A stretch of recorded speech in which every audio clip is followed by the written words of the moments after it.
Okay. Magandang gabi mga kapatid kaibigan. Narito na naman tayo para mag-aral sa salita ng Diyos. Bago tayo mag-umpisa, may hilingin ako sa inyo. Paki-subscribe, paki-like, paki-share sa aming munting YouTube channel, Marlon Corret YouTube channel, para mapabilis pagpalaganap ang salita ng Diyos sa buong mundo at maipakilala natin ang ating Panginoong Jesucristo na ating Panginoong tagapagligtas. Paki-subscribe, paki-like, paki-share. Maraming salamat po. Tayo na ay manalangin.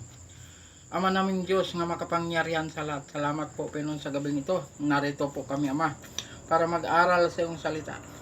Basbasan mo po Panginoon ang lahat ng taga-subaybay at lahat ng tagapakinig nitong mensahe na ito.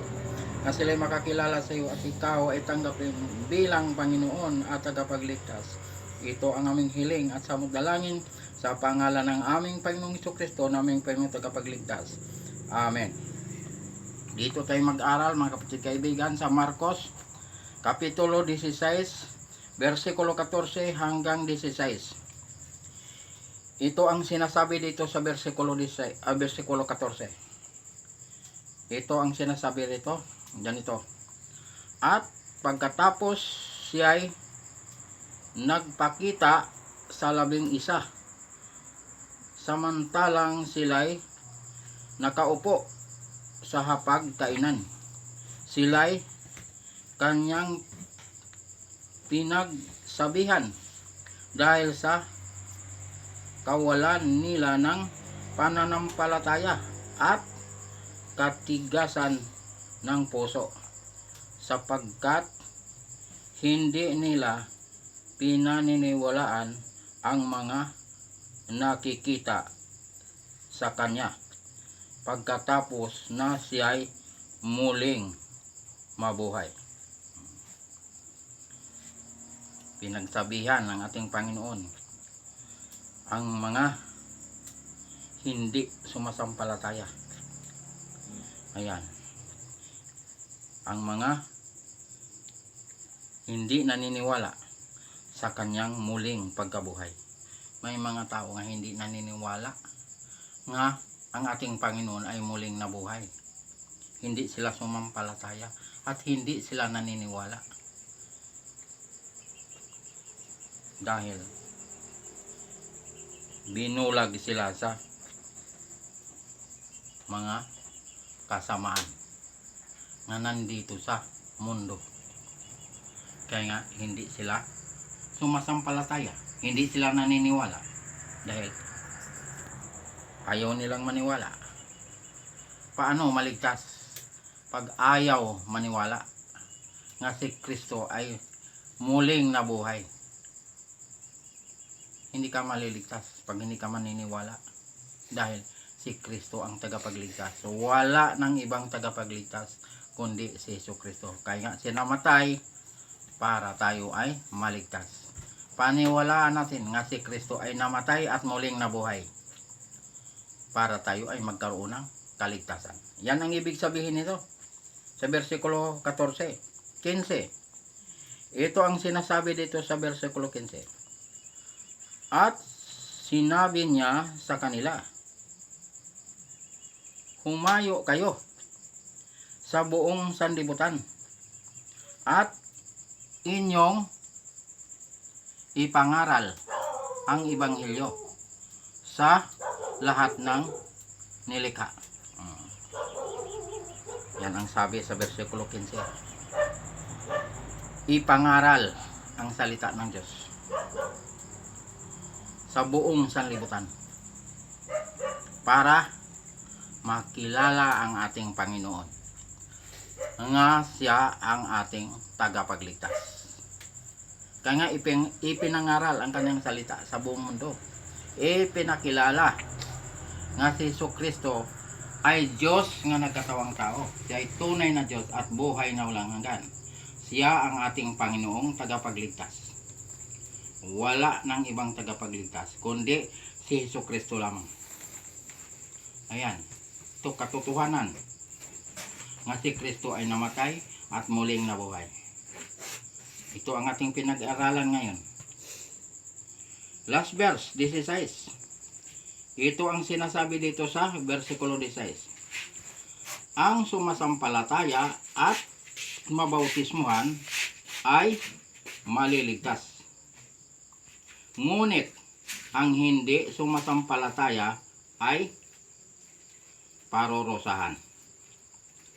Yan. Pag ayaw sumampalataya, ayaw manalig kay Kristo, ayaw tumanggap kay Kristo, parurusahan ng Diyos. Yan ang ibig sabihin dito. Pag hindi ka magpabautismo, tapos ka na pangaralan, tapos mo tinanggap ang ating Panginoong Hesukristo, magpabautismo sa pangalan ng Ama, pangalan ng Anak, pangalan ng Espiritu Santo. Yan ang ibig sabihin dito sa versikulo 16. Ipangaral ang salita ng Diyos sa buong sanlibutan para malaman ng lahat nga si Hesukristo ay Diyos nga nagkatawang tao, ay tunay na Diyos at buhay na walang hanggan, at siya ang tagapagligtas. At pagkatapos nga sumampalataya ka at nananalig ka kay Kristo at tumanggap ka kay Kristo, magpabautismo. Dahil ang bautismo ay mahalaga. Paglubog mo sa tubig, namatay ka kasama ni Kristo. Pag-ahon mo, nabuhay ka kasama ni Kristo. Paniwalaan natin ito. Dahil ito'y katotohanan. Ang Diyos ang may sabi nito. Ang sabi niya, ang mabautismuhan ay maliligtas. Matapos ka na pangaralan, matapos mong tinanggap ang ating Panginoon, magpabautismo ka. Sa pangalan ng Ama, pangalan ng Anak, pangalan ng Espiritu Santo. Yan ang sinasabi dito. Ang mabautismuhan ay maliligtas. Ang hindi mabautismuhan ay parurusahan. Yan ito katotohanan, mga kapatid kaibigan.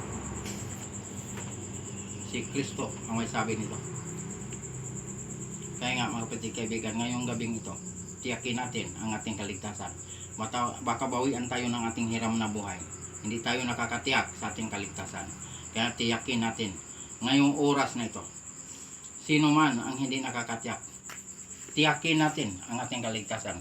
Dahil ang kaligtasan ay mahalaga. Ang kaligtasan ay libre. Si Kristo ang gumawa nito sa krus sa Kalbaryo. Hindi ito kaya gawin ng tao. Siya lamang ang nakagawa nito. Para tayo ay maligtas. Para tayo ay magkaroon ng buhay na walang hanggan. Pag nabautismuhan ka, nagiging bagong nilalang ka. Ikaw ay nakatawid sa kamatayan, tungo sa buhay na walang hanggan. Ikaw ay ipinanganak muli sa Espiritu. Ikaw ay nagiging born again. Ayan ang kahalagahan ng bautismo. Kaya nga, ang sabi, ang nabautismuhan ay maliligtas. At ang hindi ay parurusahan. Yan ang sinasabi rito. Kaya nga, paniwalaan natin ito. Manalig kay Kristo, tanggapin si Kristo, magpabautismo. Ayan. Pagkatapos mong nabautisman, anong gagawin? Sundin ang utos ng Diyos. Huwag lapastanganin ang utos ng Diyos. Huwag itakwel ang utos ng Diyos. Huwag burahin ang utos ng Diyos. Dahil ang sabi ng Diyos sa Juan 14 versikulo 15, kung iniibig ninyo ako, tutuparin ninyo ang aking mga utos. Yan ang sabi ng ating Panginoon, ipatupad ang kanyang mga utos.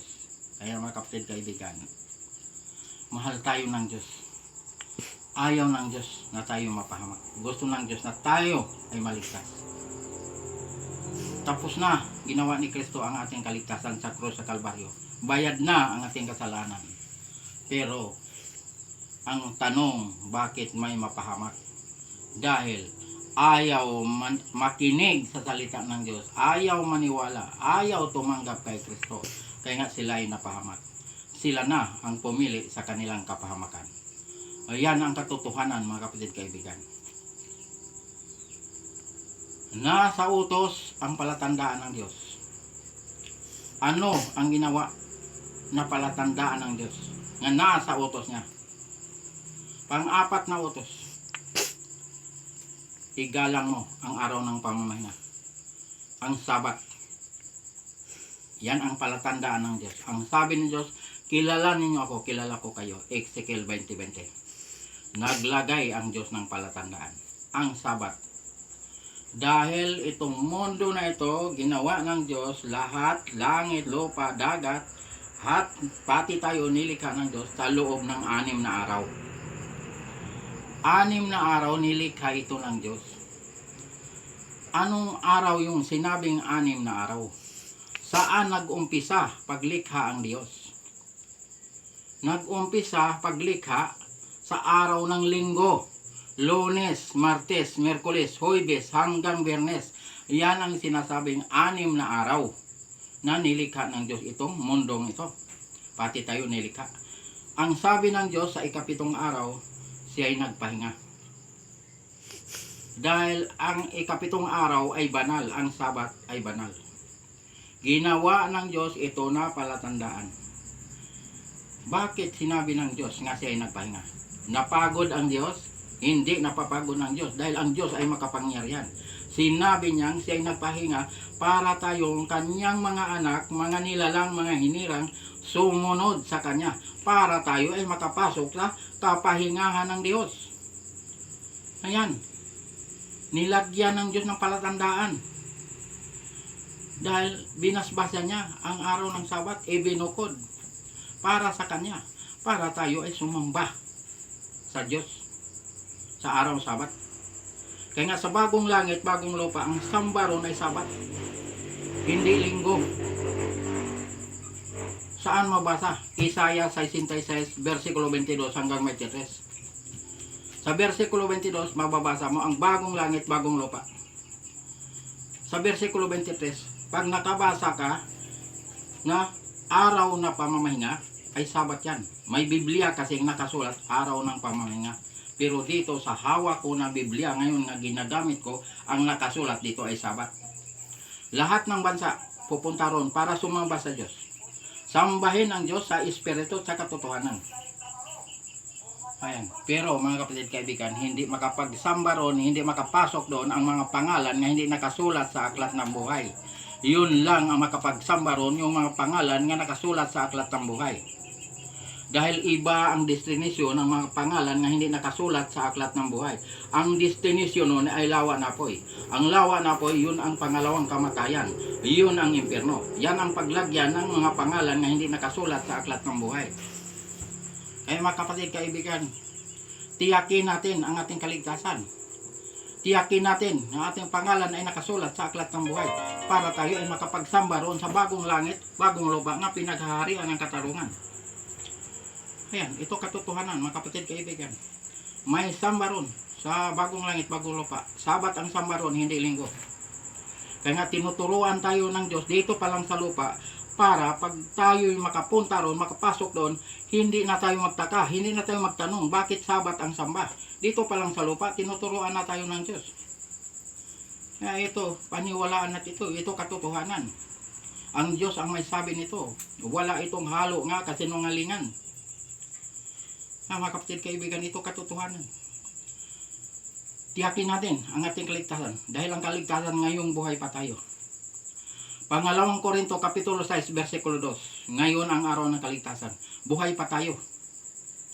Kaya siguraduhin natin ang ating kaligtasan. Baka bawian tayo ng ating hiram na buhay. Hindi tayo nakakatiyak sa ating kaligtasan. Delikado mga kapatid kaibigan.